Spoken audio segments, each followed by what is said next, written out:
Through the process of holding inquiries, and as I mentioned, we can actually we can self-refer. Now, normally most of the parliamentary committees are set a term of reference by the government in relation to a particular inquiry. We have the opportunity to look at subjects which we feel are of public importance and take those to ourselves. We can set our terms of reference, have them cleared, and go with those for our committee. As a result, we can look at issues which we feel will benefit the state and the people in a general sense and gain input from various stakeholders. And they're not only confined rather to government. They can be stakeholders who are private citizens, expert bodies, research groups, universities, academics, whoever might have an informed opinion about the subject we're addressing.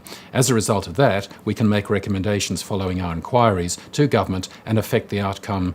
Well, depending on the inquiry and the issue, we go out there to the community by advertising, by going on Facebook and Twitter through the committee secretariat, advertising the fact that there is an inquiry taking place and that submissions can be received.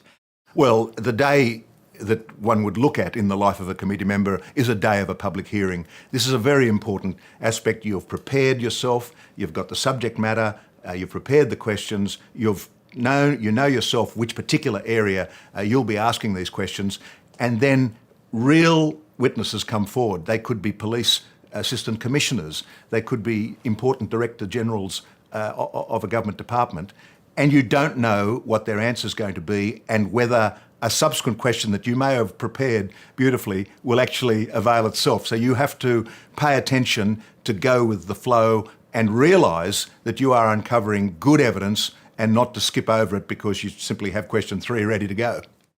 If we hold an inquiry, we can then table a report with recommendations to government and therefore affect government policy for the future. The government is obliged to respond to our recommendations within a period of 6 months.